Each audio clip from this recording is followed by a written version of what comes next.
This is your News Source Evening Bulletin for today, Friday, the 16th day of April in the year 2021. I'm Gordon Mosley. Here's what we're tracking tonight. Scores of young people visited the vaccination sites today to get their first dose of the COVID-19 vaccines. Last evening, the Ministry of Health announced the lowering of the eligibility age for the vaccine to 18 years, clearing the way for anyone 18 and over to be able to access the vaccine. As additional vaccination sites opened this morning, lots of young Guyanese were seen getting the jab. The Ministry of Health is pleased with that. The Minister of Health, Dr. Frank Anthony, today said the ministry is also worried about the increase in the number of younger adults now needing hospitalization after contracting the virus.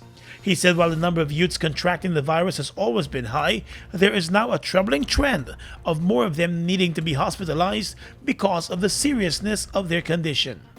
Younger people are coming into the hospital, and that we've started analyzing those cases, and we have also seen relatively young persons, meaning probably between 40 and so forth, who would have had some amount of comorbidities, but they have come into the hospital, had the more severe form of COVID, and then die from COVID. So this is a worrying trend, and we're examining the data to see how many cases we have had and what we can do about it. Now, one thing that definitely persons can do is making sure that once the vaccine is in your area, to go out and get the vaccine.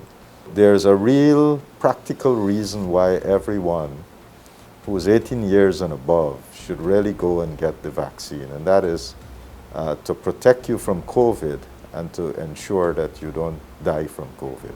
The health minister said the health ministry will continue to push to get more persons vaccinated in the coming days. As you know, they keep saying globally, no one is safe until everyone is vaccinated, and we are working on that principle. And here in Guyana, each one of us, we have to encourage our friends or family to make sure that they come out and get the vaccine, because this is going to protect all of us. And once people get immunized, we are going to be able to achieve herd immunity.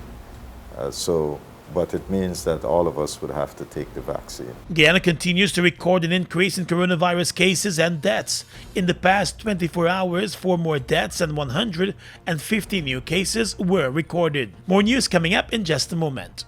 Guyana, we've been through it all. But as a people, we have weathered every storm and risen to every challenge. Because it is the people of Guyana that gives it its strength. All the people, regardless of race, class, or religion. We are one people, one strength. And now is our time. A time to rise. Together, we rise.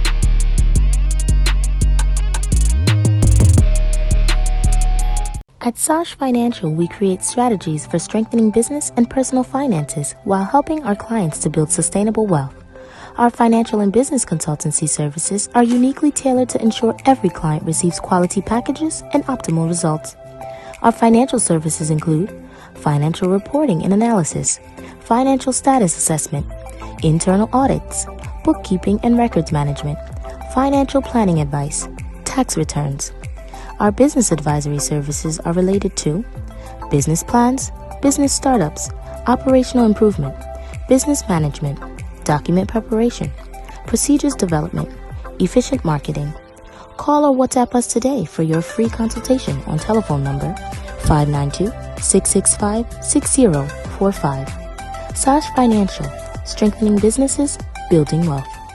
University students, do you know who is seeing what you share online? Prospective employers, recruiters, and graduate schools often screen potential candidates before hiring or approving applications. Sharing inappropriate images or posts and using obscene language online can cost you dearly. Avoid paying the price. 1. Set your account to private. 2. Think twice before you share a post. 3. Get permission before posting details about others. Remember, what goes online stays online. Stop oversharing and get safe online.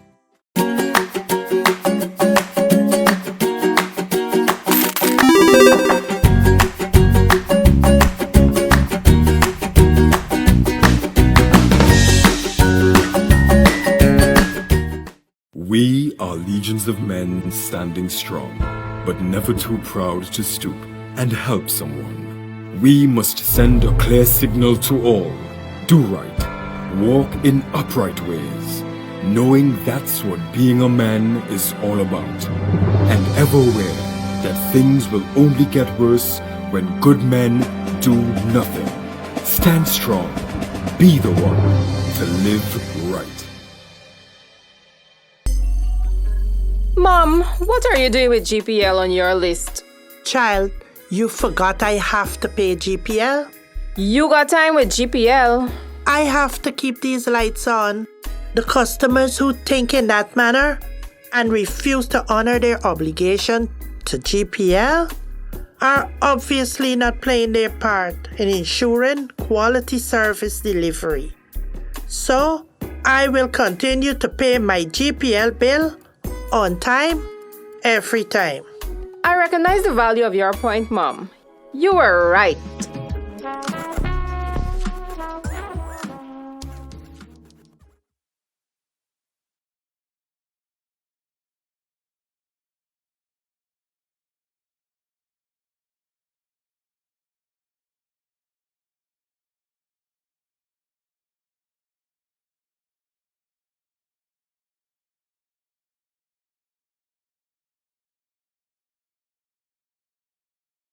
Let's tell you now that leader of the People's National Congress Reform and former President David Granger has brushed aside claims that he is afraid of a challenge to his leadership of the PNC reform.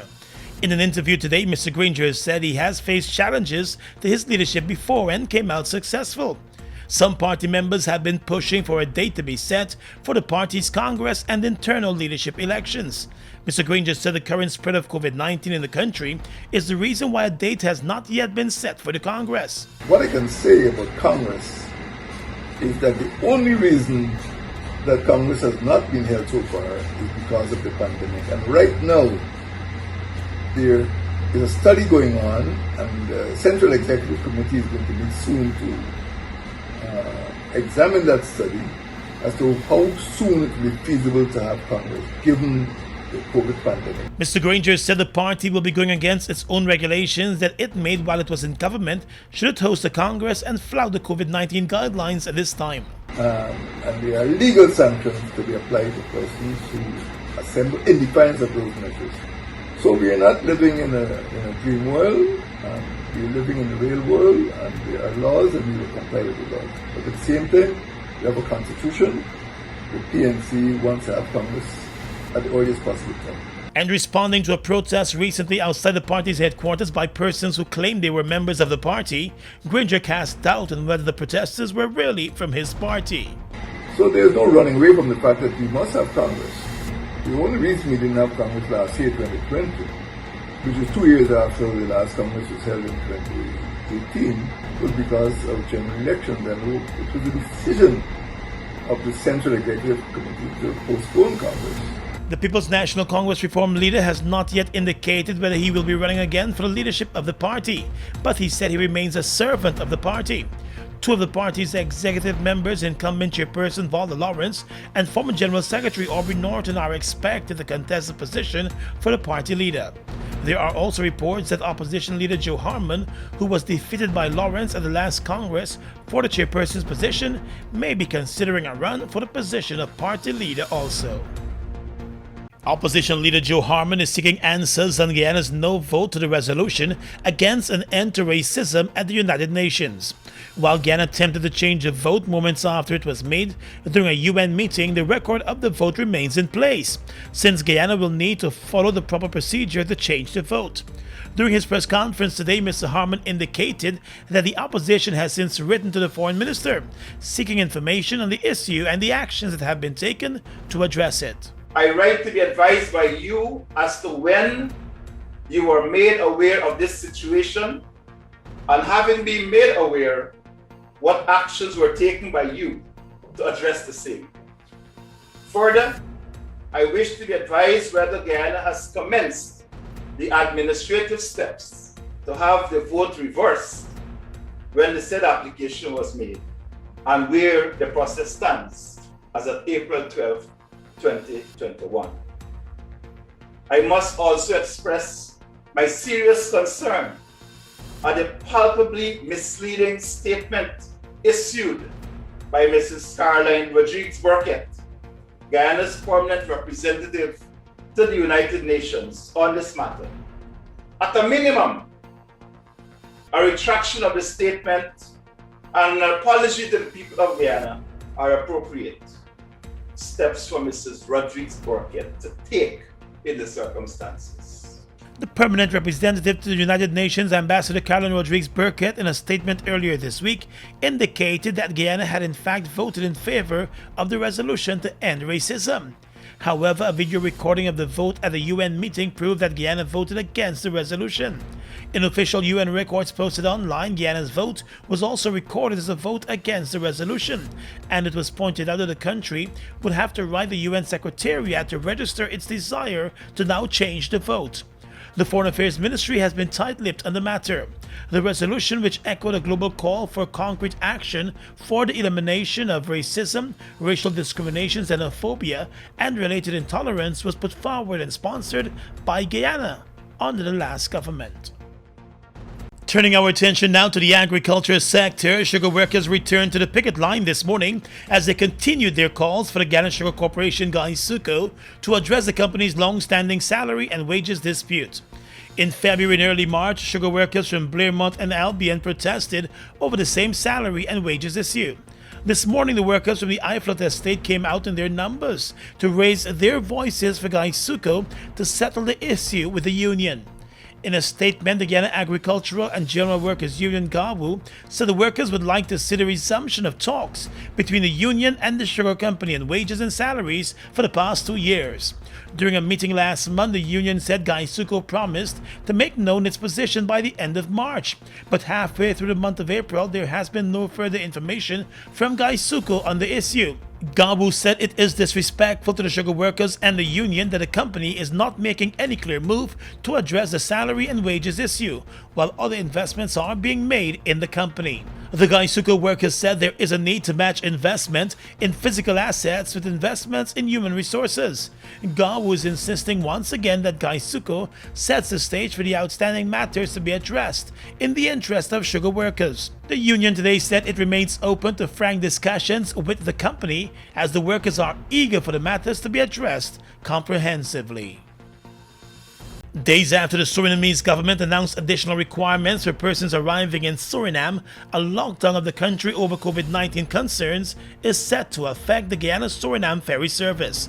The government of Suriname has instituted a full lockdown, which has already gone into effect and will end on Monday. As a result, the ferry service for the weekend has been cancelled, and the service will resume next Wednesday. When the service resumes, all passengers will be required to show a negative COVID-19 test result taken within 72 hours of their scheduled time of departure to Suriname. Additionally, as of last week, all persons traveling to Suriname will be required to quarantine for 7 days at a government-approved hotel after arriving in the neighboring country. The arriving passengers will have to stand the cost for that hotel accommodation. A businessman who is based in Lethem and was caught smuggling more than 40 cases of liquor from neighboring Brazil has been arrested and will face charges soon. In a statement last evening, the Customs Anti-Narcotics Unit revealed that during a joint operation with the Guyana Revenue Authority in Lethem, the suspect Lyndon Franklin was seen entering Guyana from Brazil in his lorry. The man was followed by the team and was seen emptying the truck of the smuggled and undeclared goods at his yard. The investigation team moved in and intercepted the items, the release said. There was a standoff in the businessman's yard, and Kanu claims that during that standoff, the businessman released his dogs. One of the Kanu ranks fired a shot as one of the dogs advanced towards him, after repeatedly telling the businessman to lock up his dogs. In a video posted by the suspected smuggler, a Kanu officer could be seen using his gun to hit the man as he video recorded and cursed out the officer. In another video recording of the incident, the businessman could also be seen hugging his small son as he armed himself with his phone and went close to the Kanu officers to video record them during the operation.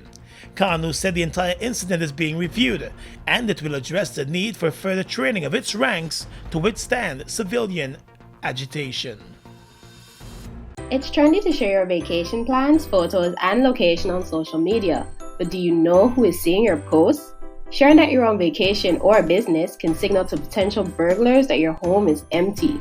Using location services can also allow people to track your whereabouts, making you an easy target for theft. Be aware of what information you share about your location and your possessions. Remember, what goes online stays online. Stop oversharing and get safe online.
Across the region right now, a majority of Brazil's Supreme Court confirmed yesterday a decision to annul the criminal convictions against former President Luiz Inácio Lula da Silva, teeing up a presidential run against current President Jair Bolsonaro next year. The decision, which was widely expected, came after Supreme Court Justice Edson Fachin determined in early March that the lower federal court where Lula was tried lacked jurisdiction, a ruling that was quickly appealed by Brazil's top prosecutor. The 75-year-old Lula governed Latin America's biggest country and largest economy between 2003 and 2011, overseeing a commodities boom that turbocharged economic growth. In 2018, he was convicted of taking bribes from engineering firms in return for public contracts and spent a year and a half behind bars until the Supreme Court ruled he and others could appeal their cases without serving time. Lula and his supporters blasted the anti-corruption task force that brought him down, called Operation Car Wash, as a politically driven effort. Leaked conversations in 2019 raised questions about whether investigators had cut corners to secure prosecutions. The task force was disbanded earlier this year. Former Cuban President Raul Castro has announced that he is resigning as head of Cuba's Communist Party, ending an era of former leadership by he and his brother Fidel Castro that began with the 1959 revolution. The 89-year-old Castro made the announcement earlier today in a speech at the opening of the 8th Congress of the ruling party, the only one allowed on the island. He said he was retiring with a sense of having fulfilled his mission and is confident in the future of the fatherland. Castro didn't say who he would endorse as his successor as first secretary of the Communist Party, but he previously indicated he favors yielding control to 60-year-old Miguel Diaz-Canel, who succeeded him as president in 2018 and is the standard bearer of a younger generation of loyalists who have been pushing an economic opening without touching Cuba's one-party system. And finally tonight, international news. The rate of coronavirus infections in Canada's biggest province has reached an all-time high as hospitals warn they are close to being overwhelmed. A panel of experts say infections in Ontario could increase by 600% by June if public health measures are weak and vaccination rates do not pick up. Last week, for the first time since the pandemic began, Canada registered more cases per million people than the US. About 22% of Canadians have now received a first vaccine dose. That compares to 37% in the US. The public health experts advising the Ontario government say a stay-at-home order is needed for at least 6 weeks, with vaccinations running at 100,000 a day, if the current wave of COVID is to be brought under control. The Canadian Prime Minister Justin Trudeau said the federal government would help Toronto, the largest city in the country, which has been hard hit by the latest surge of COVID-19. And that's your News Source Evening Bulletin for tonight. I'm Gordon Mosley reporting and encouraging you to stay safe.